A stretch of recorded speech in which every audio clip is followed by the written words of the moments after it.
Gosh, I wonder what's on TV. More about Yelko. Man, the news? No, thank you. Not today. Man, what time is it? Man, this girl's late again. Mira! You better call your daughter. She's late again. I'm tired of it. It's like the third time this week. We told her she needs to be home at 10. Where the heck is this girl? You better call her.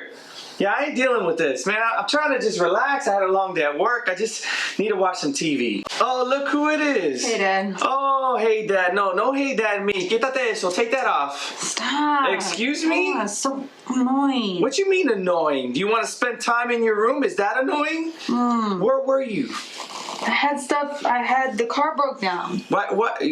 Take the hoodie off, looking like Kenny from South Park. Take that thing off. I can't even see you. No, take that off. I need to see you. You're so annoying. I need to see your face. What's going to be annoying is you in your room. You're going to be annoyed over there. Never let me do anything. I was like 10 minutes late. No, you're 3 hours late, Liv. Where were you? Gosh, so annoying. You know what? My mom are always on my back. Just leave me alone. Go to your room. We'll talk about this tomorrow. Stupid. And no phone. Give your phone to your mother.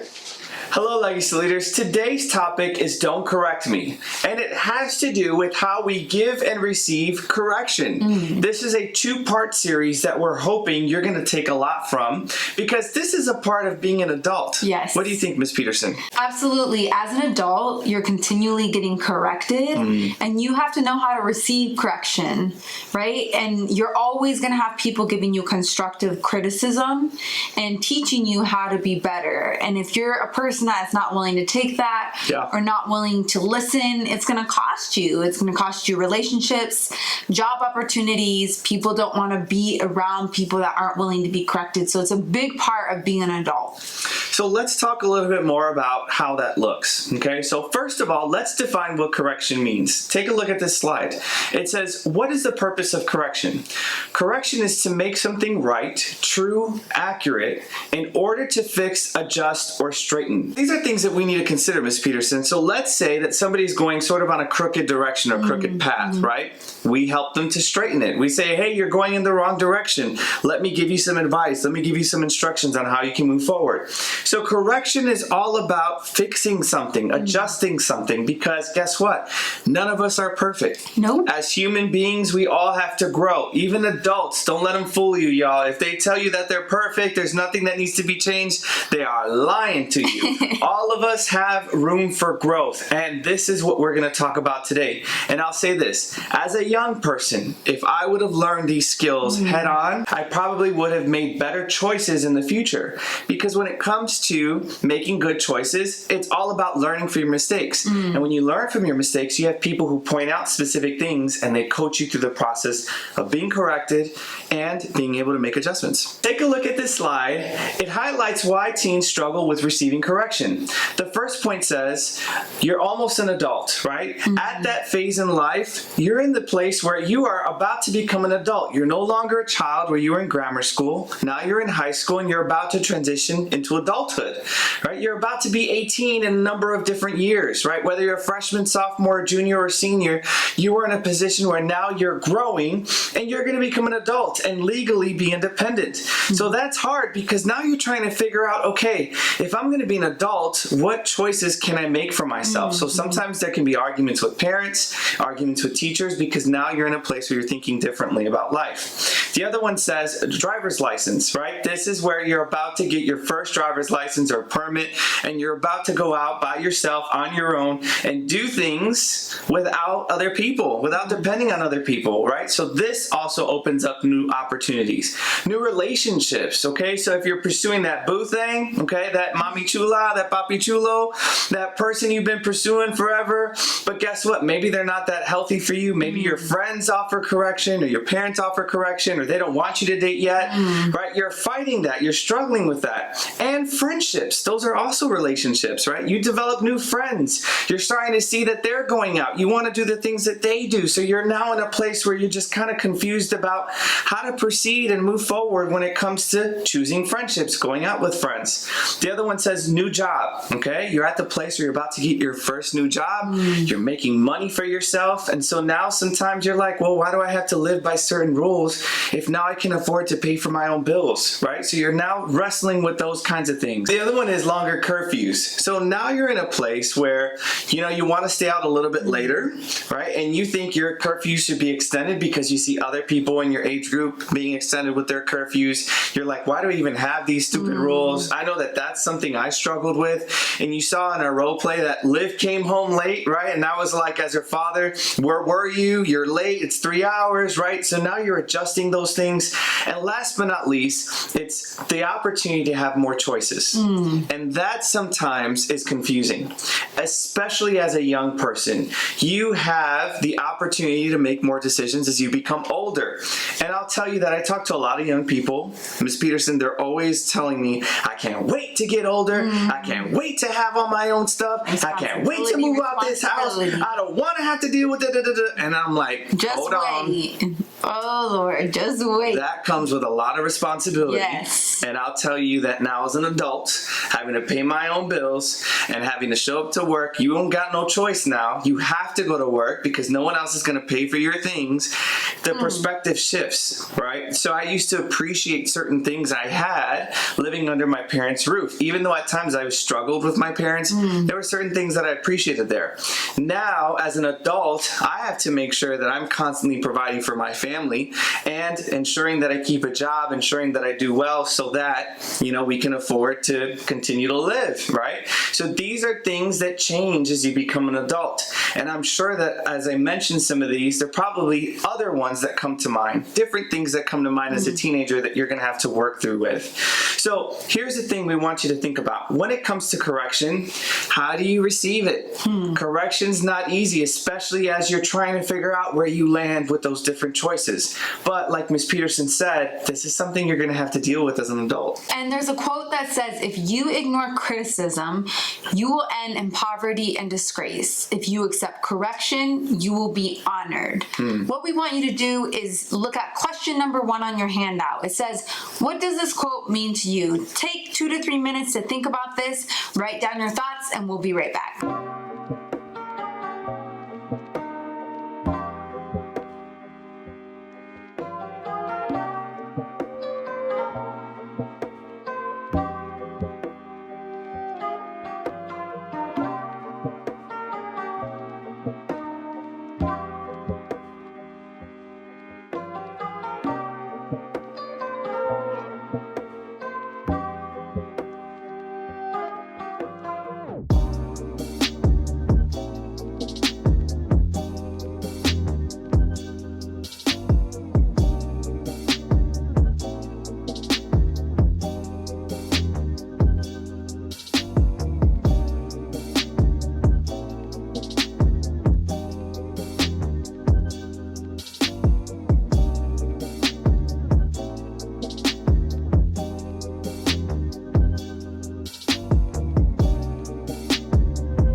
Welcome back. Hopefully you had a chance to write down your thoughts about the quote. Mr. Gutierrez, I have a question. Was there a time in your life where you felt either you or someone else made a bad decision because you weren't listening to correction and it turned out really poorly for you? Can you tell us about that experience? Yes, so I would say that when I was a sophomore in high school, one of the things that stood out to me, especially as we were reviewing this quote, is this concept of honor, right? So I remember my mother had specifically asked me not not to wear a gold chain that I'd gotten for my birthday. Okay.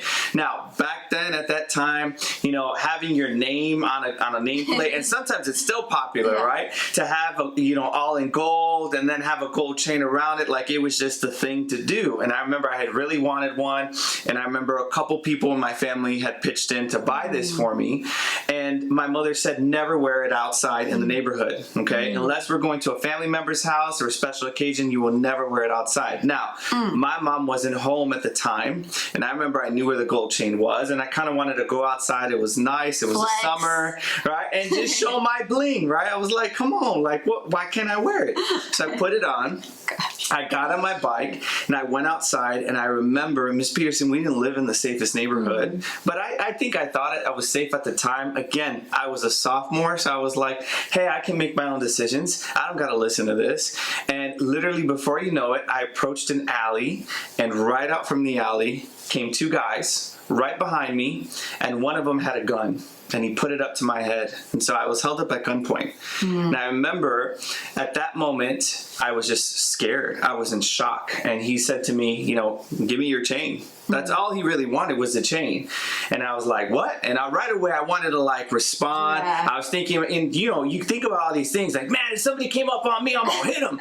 And in that moment, can I tell you guys this? You don't always think that. You're not always thinking I'm gonna hit that person. When you have a gun to your head, which is a lot faster than your fist, you start to think a little differently. Well, so anyways, he took the chain. I didn't fight back. And it was two of them, right? So it's two different guys. Both of them were armed. And they left and they took my chain. So I got in trouble because, and I'm going to go back to the quote, I didn't honor my mother's wishes. My mother told me not to go out. I didn't honor her because I thought I knew better. And as a result, I paid the consequences. You know what's so crazy about that story is that literally could have cost you your life, that experience, because you wanted to flex, you wanted to look cool in front of your friends, you wanted to show everybody in the neighborhood how good you looked. And your mom's correction was there for a reason. She knew the neighborhood you were living in. You guys had probably lived there for a long time. And just by you not listening, it could have, you know, you could have been killed. I could have had my chain. I missed my chain. Oh my gosh. So what we're going to do is take a look at this next slide. It has 3 pictures of animals that you're probably familiar with. One is an armadillo, the other one is a porcupine, and then you have a puppy. Okay, now each of these animals respond in a very different and unique way to life, right? If you're familiar with these animals and some of their characteristics, we want you to consider some of those characteristics when it comes to correction and conflict, all right? So here's what's going to happen. We are going to act out a number of different scenes.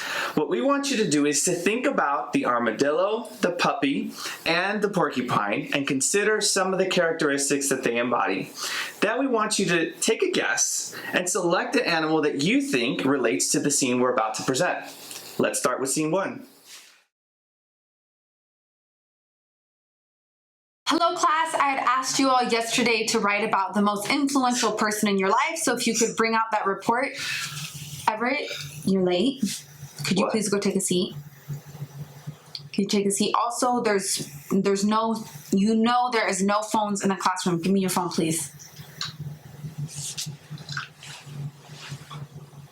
Everett, you're clearly ignoring me. Could you give me your phone? There's no phones in the classroom. Please take a seat. I'll give you your phone after class. Can I have your phone, please? Also, why are you standing up in the middle of the class when I'm teaching? That's extremely rude. Can you give me your phone? I'm going to take your phone. I'm about to call security. You have 5 seconds to give me your phone. So after you just saw that scene, what we want you to do is take just 30 seconds on question 2, scenario 1 of your handout. It says, which animal do you think Mr. Gutierrez responded like and why? Was it the armadillo, porcupine, or puppy? Just take 30 seconds. The first thing that comes into your head, just trying to give you clues. Don't listen to that. The first thing that comes into your head, write it down, and we'll be back in 30 seconds.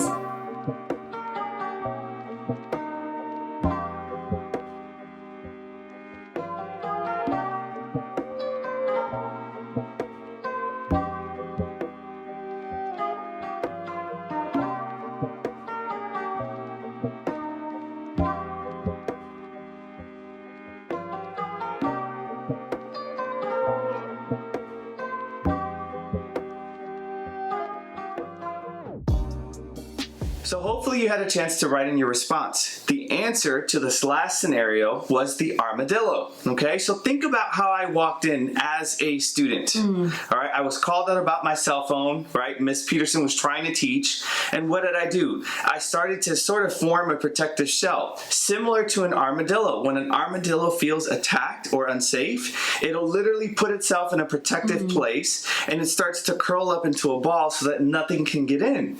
So at that time, I felt almost attacked. So I started to put on my protective shell. I started to sort of mumble things under my breath. I looked away from you, and then I kind of left the scene, right? So that's what armadillos do. And I'll tell you, I see young people act in the same way. Oftentimes when they're corrected, they don't like being corrected. So they start saying stuff under their breath. They kind of curve into a ball or kind of leave the scene, put their head down, put their hoodie over their face. Like I see these things happen. Don't want to deal with the situation. No, not at all. And they think that it's going to go away, but the truth of the matter is, if we respond like armadillos, that problem doesn't go away. That problem doesn't leave. Sometimes it escalates, and it gives an impression of who we are that we don't want people to see, right? It looks pretty ugly, and people don't want to be around us that much because they're like, wow, this person can't even talk to me. They don't even address me. They don't even communicate what they're feeling.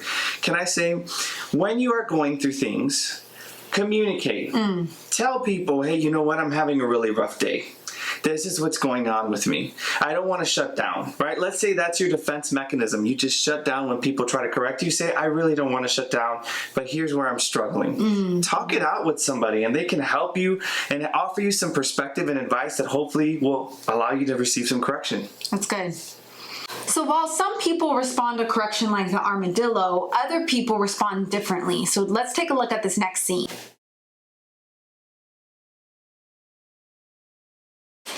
Hello class, yesterday I had asked you to write about a time in your life that you had to overcome conflict. Stupid. Hi Everett, good morning. What's good about it?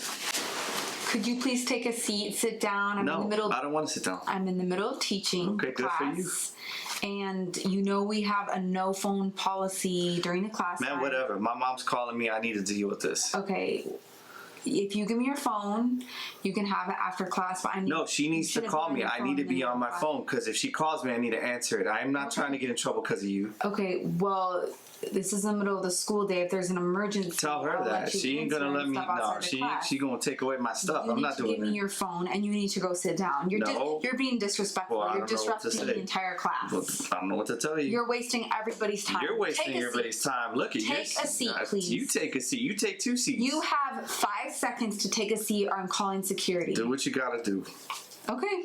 I give you my phone. So we just watched scenario 2. Check out question 2 with scenario 2 on your handout. It says, which animal did you think Mr. Gutierrez responded like and why? Was it the armadillo, the porcupine, or the puppy? So just take 30 seconds, write down your answer, and we'll be right back.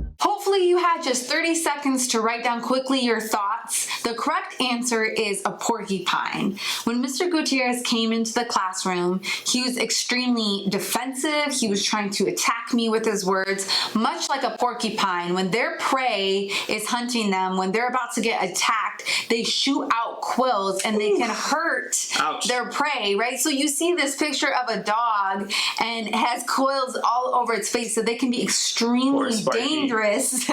They can be extremely dangerous animals. They, you know, when they're not attacking, they have their quills back and they seem fine, but if something triggers them, then they can attack quickly.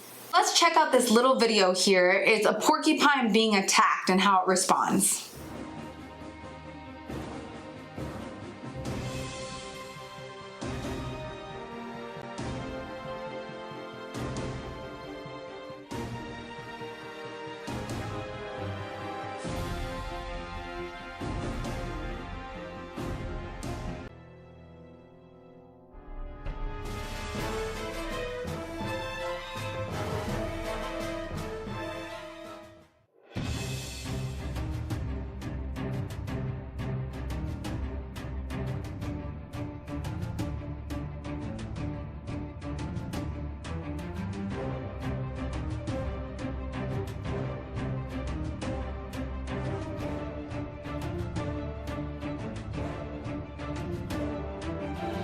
All right, so hopefully you had a chance to just see and learn a little bit more about the porcupine and its life and how they respond.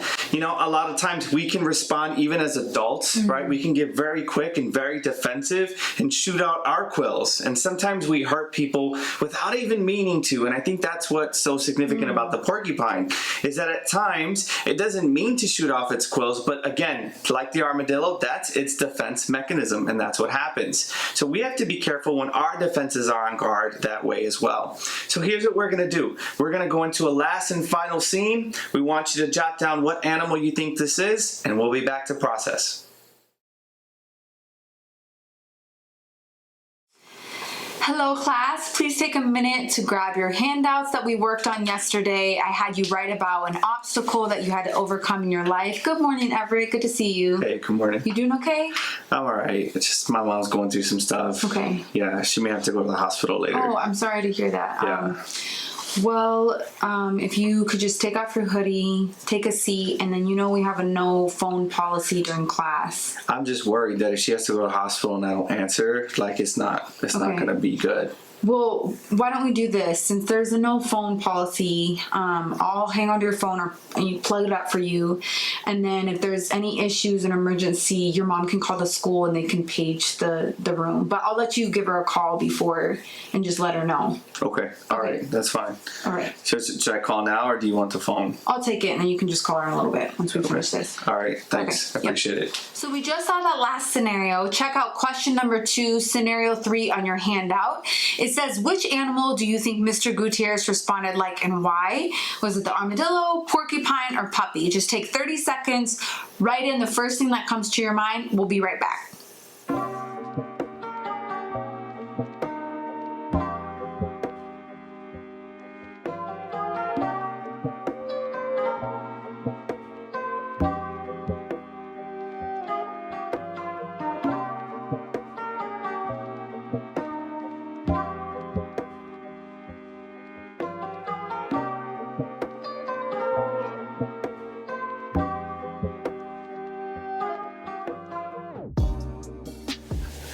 So hopefully you had a chance to write down your response. The last scene, yes, you guessed it. It is the puppy. Okay, so I brought our mascot, Legacy. She's actually our dog. She's been our dog for the past 8 years and we love her.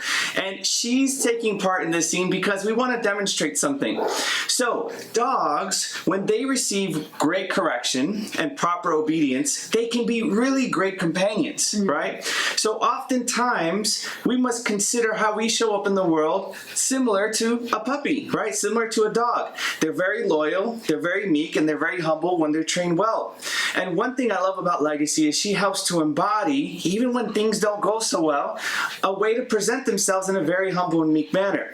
So in the last scenario, you saw that I was in a position where, guess what? I didn't challenge the teacher, even though I was going through something difficult. I told her about it. I said, Miss Peterson, here's what's going on. And she helped me. She wanted to actually work with me. So what did I do? I responded with humility and I said, sure, no problem. Here's my phone. But if my mom calls, if there's an issue, please let the office know. And she offered me these alternatives. And that's actually a great way to present yourself in the form of what? A puppy. So here's what we want you to take away from this scenario. You have the armadillo, you have the porcupine, and you have the dog.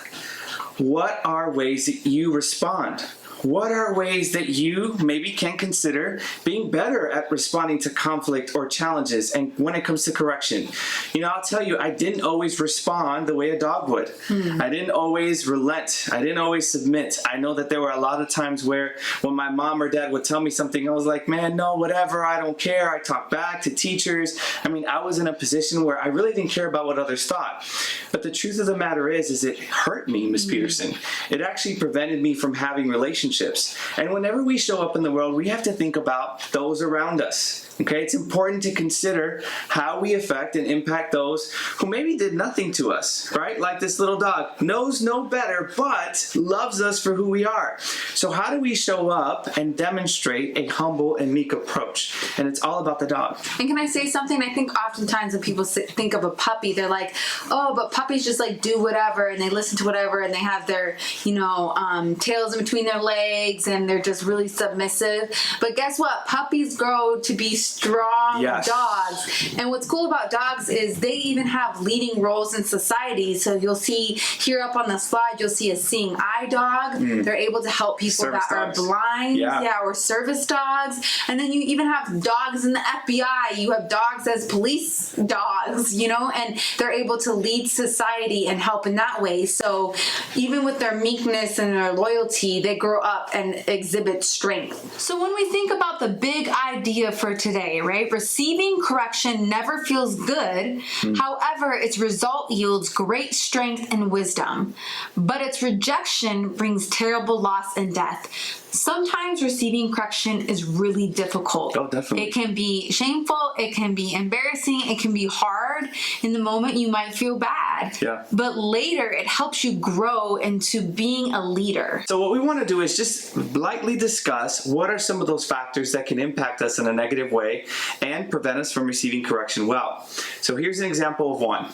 It's past abuse. It says that people who have had their trust broken from past abuse, or past abuse. It says that people who have had their trust broken from past abusive relationships often transfer their lack of trust to others when being corrected. You know, Ms. Peterson, I had a really hard time trusting people. And as a result, whenever somebody corrected me because my trust was broken, I often pushed people away. I was a porcupine. You know, I right away fired off spikes or quills because I thought that I couldn't trust anybody. And if they were correcting me, it was because they were against me. They were trying to harm me. They were trying to hurt me.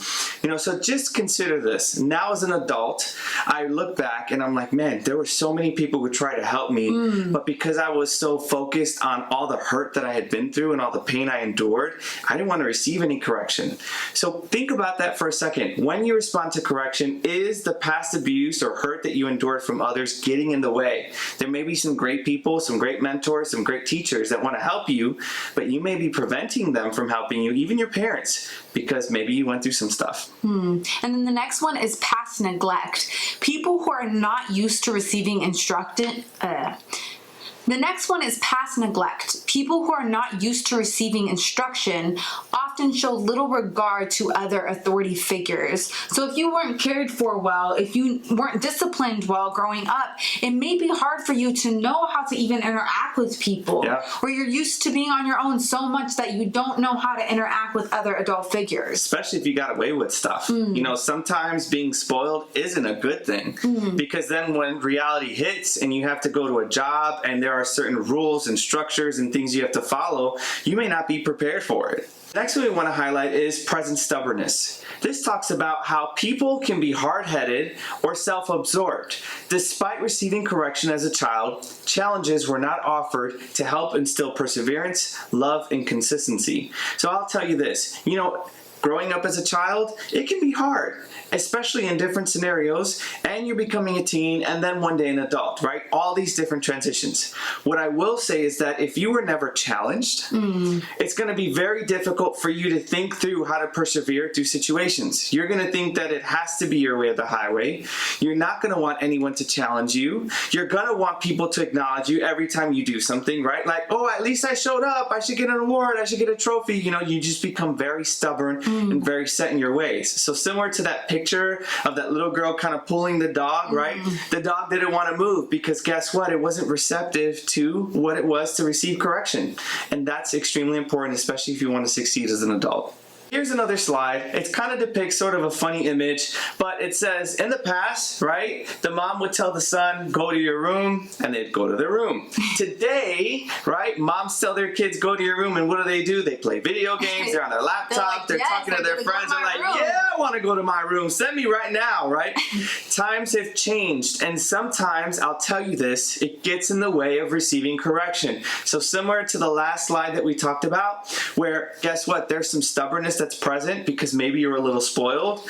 if parents are telling you, hey, you know what, you can't play games, or guess what, you can't have your phone for a while, accept those trials. Trials build perseverance. They build character. And if you know you did something wrong, accept the consequences with it. Don't argue your way out, because the truth of the matter is you can't always argue your way out of situations in life. And if you don't deal with that now, it'll come up later and it'll bite you. This leads into what is punishment versus abuse, right? These words kind of get confused, and people often saying, you're abusing me, you're hurting me, what really they might be being I'm gonna call the cops. Yeah. I'm gonna call cops on you. So punishment, here's an example. Because Marco lied, he snuck out at a party, his parents took away his video games for a month, may have grounded him.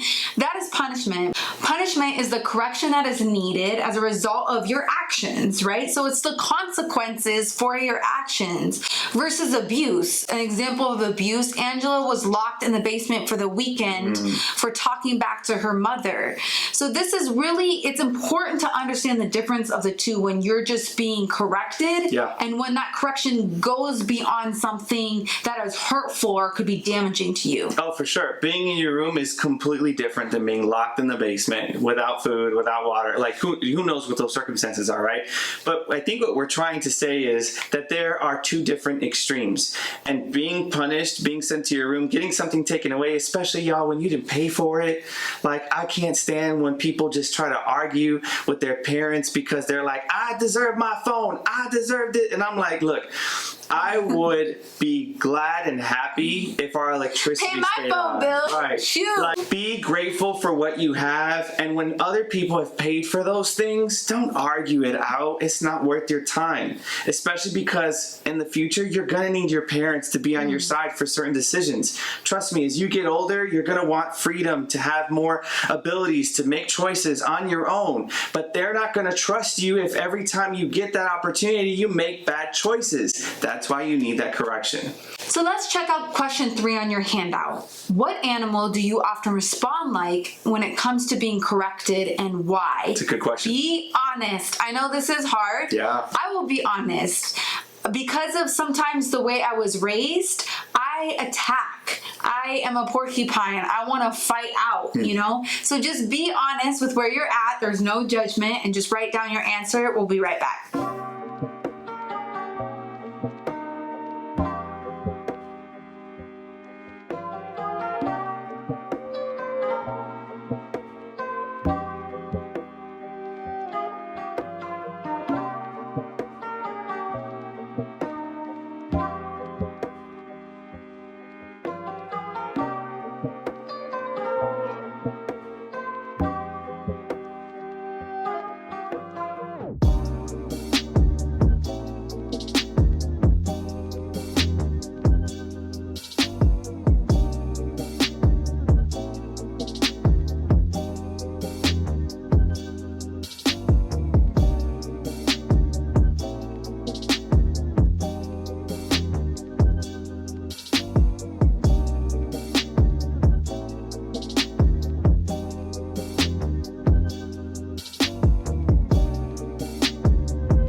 Hopefully you had a chance to take some time and just write about why you respond in those ways and consider some of the concepts we're introducing to you, because it's all about correction and growth at the end of the day, and that's what makes a good legacy leader. Here's what we want to leave you with, this quote. It says, "To grow in strength and wisdom as a leader, one must receive instruction and correction." Folks, no one becomes who they are without some kind of correction. Yes. Everyone receives correction. Even the people that you think don't receive correction, they receive some type of correction. And I'll tell you this, and this is a great lesson that my mentor taught me. If you don't receive correction from somebody in your life, like a mentor, a teacher, or a parent, you're going to receive correction from the world. The world will present you with a situation that will let you know that you cannot get away with certain things you thought you can get away with. And that is extremely important to consider right now at your age, because if you can receive correction now, you'll be more adept to receive correction later as an adult. And you'll embrace it. You'll want to grow. You'll say, yeah, teach me. I want to grow. I want to learn. That's really good. And as always, we're going to end with a Legacy Leaders Challenge, something practical that you can take with you. Bullet point number 1, ask a parent, guardian that you live with to offer 2 areas you can be corrected in. Make sure that these 2 areas are ones that they have defined as a struggle point for you. Bullet point number 2, write down what 2 areas they identified, discuss your experience and the way you responded in your handout. What we want you to do is spend the rest of this lesson working on your Legacy Leaders Challenge. I know this is difficult. Oh, it is awkward, and it is hard to ask people for correction, but we promise the more that you practice this, the more that you begin to do this, you will actually start to enjoy it, because you will start to see yourself growing and developing as a person. And I want to add something else. Your parents, right? They're in this position where they are just starting to see you as an adult. If you present them with this challenge, they're going to already see that you are trying to earn their respect, to earn their trust, to make other kinds of decisions. I would say even teachers, if you want to take this a step further, ask teachers how you can be corrected in certain areas. How you can grow in your class, classwork, everything like that. I'm telling you, it'll show so much about who you are as a leader, and it'll speak volumes about the type of person you're becoming. So Legacy Leaders, thank you so much for joining us. We can't wait to see you next time. Bye.